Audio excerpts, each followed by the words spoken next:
Sunlight dappled the forest floor, painting patterns through the leaves. Birds sang softly, their melodies blending with the rustling leaves. A gentle breeze carried the scent of wildflowers. In the heart of this tranquil scene, the Buddha sat in deep meditation. His back was straight, his eyes closed. Peace radiated from him, merging with the tranquility of the forest. The Buddha's breaths were slow and even, his mind still. He was deeply immersed in the practice of mindfulness, observing his thoughts and emotions without judgment. Years of dedicated practice had brought him to this state of profound inner peace. He was a beacon of serenity, a living testament to the transformative power of compassion and wisdom. The air was thick with the energy of his presence. It was a palpable energy, calming and soothing. Small animals, squirrels and rabbits played near him unafraid. They sensed his peaceful aura and were drawn to its warmth. Even the trees seemed to lean in, as if listening to the silent wisdom he embodied. This was a place of deep spiritual resonance, a sanctuary where the worries of the world faded into insignificance. Here, under the canopy of ancient trees, the Buddha embodied the very essence of enlightenment. He was a living example of the peace that arises from cultivating inner stillness and compassion. Nearby, a disciple sat quietly, absorbing the serene energy of the Buddha's presence. The disciple's eyes were closed, mirroring the Buddha's posture, seeking the same inner peace. In the presence of the Buddha, the disciple felt a deep sense of calm and clarity, a testament to the power of the teachings. A harsh voice shattered the peaceful silence. Buddha, I have heard your teachings, and I find them absurd. His words echoed through the forest, disturbing the peaceful atmosphere. The birdsong ceased, the small animals scurried away. The serene bubble that had surrounded the clearing was broken. You preach detachment from the world, but how can we ignore the injustices, the suffering? His words were laced with venom, his anger palpable. He sought to challenge, to provoke, to break the Buddha's composure. Tell me, Brahmin, if you were to receive a gift and you refused to accept it, to whom would that gift belong? The Buddha's composure was unsettling, like a mirror reflecting back his own agitation. Well, naturally the gift would remain with the giver, but what has this to do with my words? He glared at the Buddha, seeking to reassert his dominance. He felt the need to prove himself, to break through the Buddha's serene facade.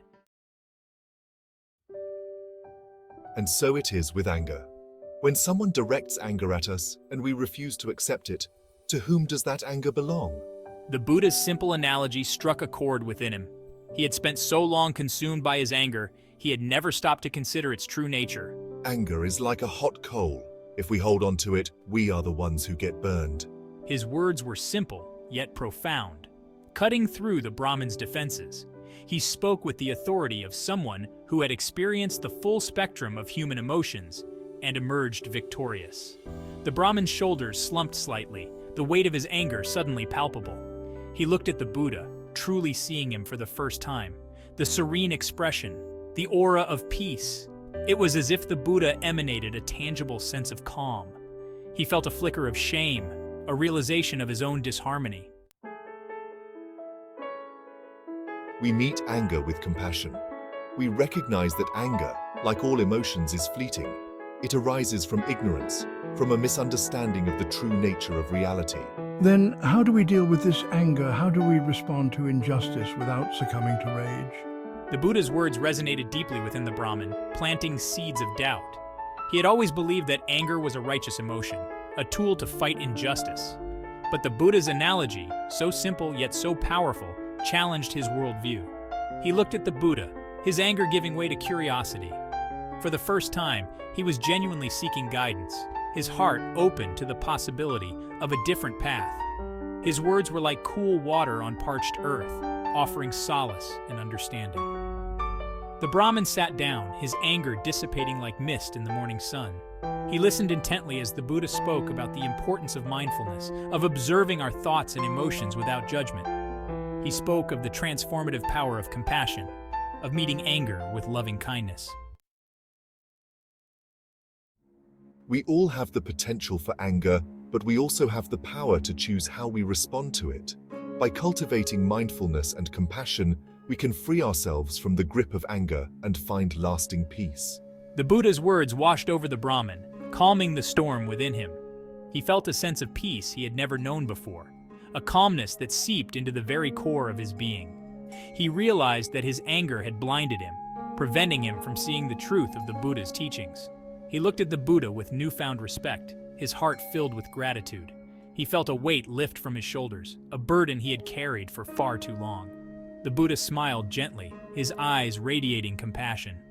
The Brahmin spent the rest of the day listening to the Buddha's teachings, his heart opening with each word. He learned about the Four Noble Truths, the Eightfold Path, and the importance of cultivating loving kindness and compassion. He realized that true strength lay not in anger, but in the ability to remain calm and compassionate in the face of adversity. S2. You are right. I have allowed my anger to control me, to cloud my judgment. Go now and share this wisdom with others. Help them to break free from the chains of anger and find the peace that resides within. Thank you. You have shown me a new way, a path of peace and compassion. As the sun began to set, casting long shadows across the forest floor, the Brahmin rose to leave. He felt like a changed man, his heart filled with a sense of peace and purpose he had never known before. He turned to the Buddha, his eyes shining with gratitude. He bowed deeply, his heart overflowing with reverence.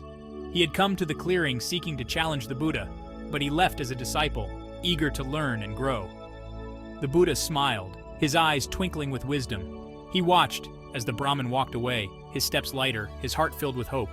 The Brahmin left the forest, a transformed man. He had arrived consumed by anger, but he departed filled with peace and compassion. The Buddha's teachings had touched his heart, awakening within him a desire to help others find the same freedom from suffering. I have dedicated my life to sharing the Buddha's teachings, traveling far and wide to spread the message of peace and compassion. I speak with eloquence and passion, inspiring countless others to embark on the path of mindfulness and loving kindness. I share the story of my own transformation, of how the Buddha's calmness and wisdom melted away my anger and showed me a new way of being. I teach others how to cultivate mindfulness, to observe their thoughts and emotions without judgment and to respond to anger with compassion and understanding.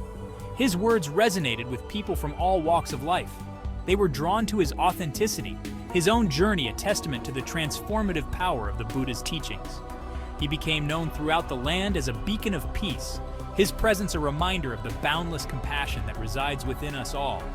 And so the Buddha's gift of calm continued to spread, passed from one heart to another, transforming lives and creating a more peaceful and compassionate world.